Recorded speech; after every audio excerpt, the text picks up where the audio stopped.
Hello दोस्तों, एक बार फिर से स्वागत है आपका आपके अपने YouTube channel maths by Amardeep sir में। मैं अमरदीप सिंह आपका आपके अपने यूट्यूब चैनल में स्वागत करता हूं। दोस्तों, इस वीडियो में हम लोग क्लास 12th के फिजिक्स को पढ़ेंगे। इसके पहले चैप्टर 1 के 4-5 वीडियो डाल दिए गए हैं। अगर उनको आप नहीं देखें तो उन्हें देख लीजिए। और इस वीडियो, ये 6वां वीडियो है, इसमें हम लोग पढ़ेंगे वैद्युत फ्लक्स के बारे में। वैद्युत फ्लक्स क्या होते हैं, तो चलिए वीडियो को स्टार्ट करते हैं। और अगर वीडियो पे नए चैनल पे नए आए हैं तो चैनल को सब्सक्राइब कर लीजिए, और अगर पहले से ही हैं तो वीडियो को ज़्यादा से ज़्यादा शेयर कीजिए। तो चलिए वीडियो को स्टार्ट करते हैं। विद्युत फ्लक्स कहते हैं किसे, पहले ये समझते हैं, ठीक है। एक एग्जाम्पल के माध्यम से समझते हैं। मान लीजिए ये कोई एक पृष्ठ है, ठीक है, ये कोई एक पृष्ठ है। आपको पता है कि वैद्युत बल क्या होती है, वैद्युत जो है बल रेखाओं के रूप में चलती हैं। तो ये मान लेते हैं कोई आवेश है और यहां से बल रेखाएं इस तरह से निकल रही हैं,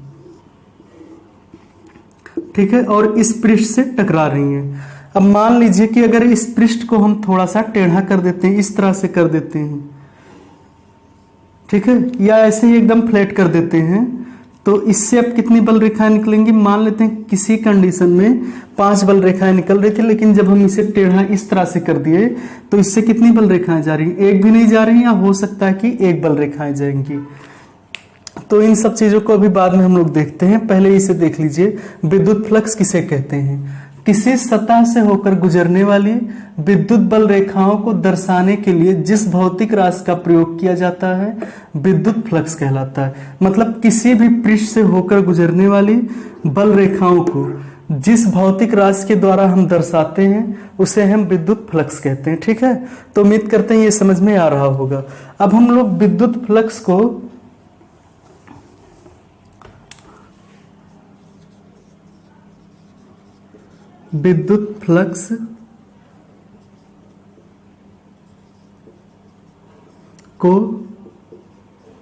फाई ई से प्रदर्शित करते हैं। विद्युत फ्लक्स को किससे प्रदर्शित करते हैं, फाई ई से प्रदर्शित करते हैं, ठीक है। और विद्युत flux phi E equal to होता है ई ए कास थीटा, ठीक है। ई क्या होता है, वैद्युत क्षेत्र,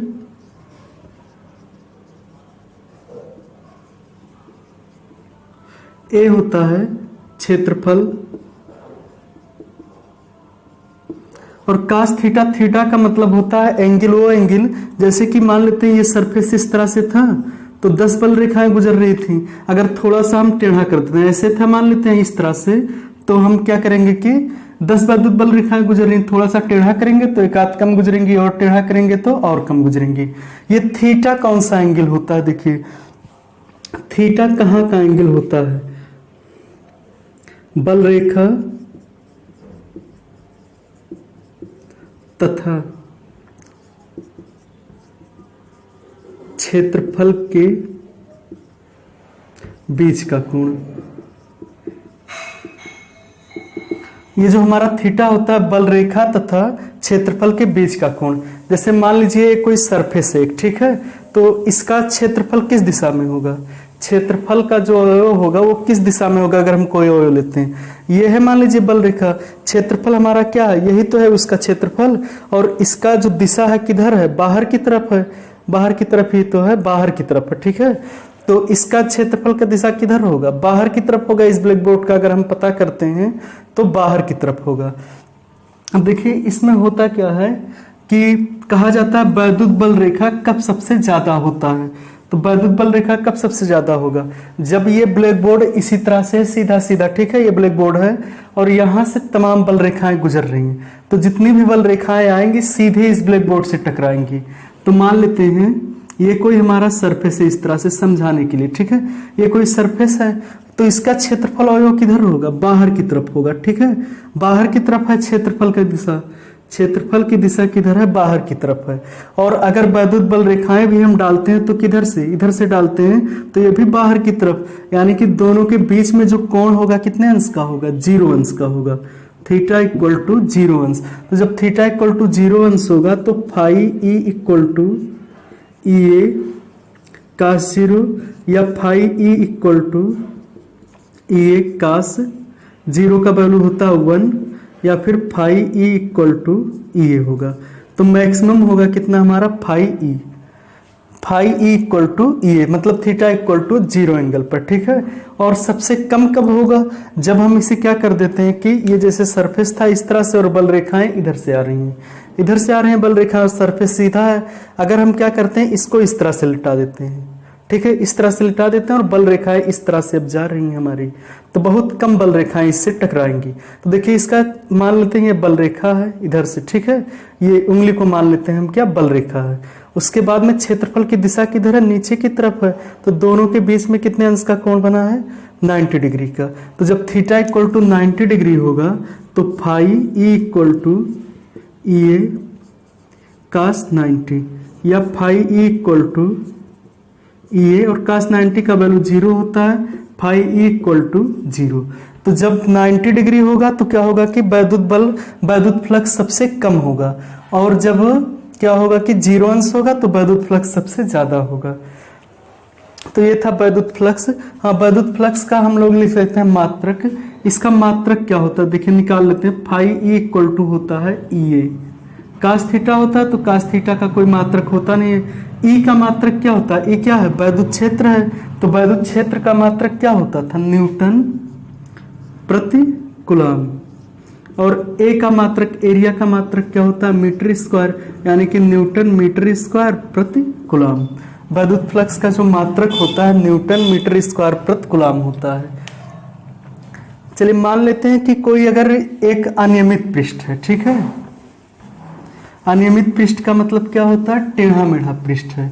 तो अगर इसका वैद्युत फ्लक्स निकालना है तो किस तरह से निकालते हैं, मान लेते हैं ऐसे कोई पृष्ठ है या कोई पिंड है हमारा, इसका वैद्युत फ्लक्स निकालना है तो कैसे निकालेंगे।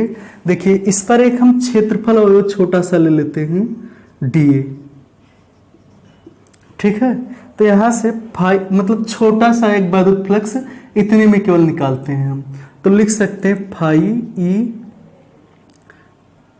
इंटीग्रेशन करते हैं तब पूरे पृष्ठ का हम निकाल लेते हैं, ठीक है। अच्छा चलिए छोटे पृष्ठ का निकालते हैं, तो डी फाई ए छोटा सा वैद्युत फ्लक्स इक्वल टू हो जाएगा, इसमें छोटा सा वैद्युत क्षेत्र भी होगा, D into D A cos theta, या फिर ई ही लिख सकते हैं या डी लिख लीजिए, सही है।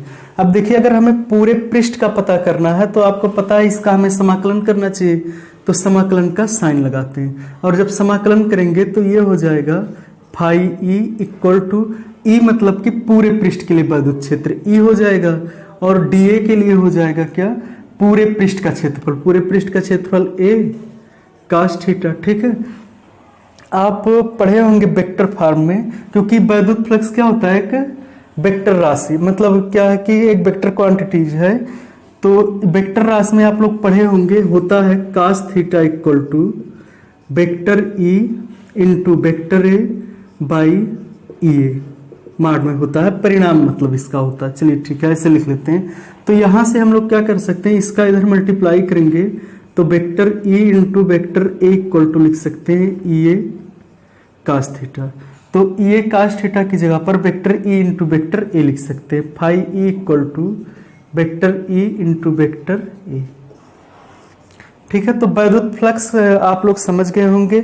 वैद्युत फ्लक्स क्या होता है, किसी भी पृष्ठ से होकर गुजरने वाली वैद्युत बल रेखाओं की गणना जिस आधार पे हम करते हैं उसे हम वैद्युत फ्लक्स कहते हैं, और इसमें वैद्युत फ्लक्स का फार्मूला आपको दिया गया है phi E equal to E A cos theta. बस आपको इतनी ही चीजें याद रखनी है।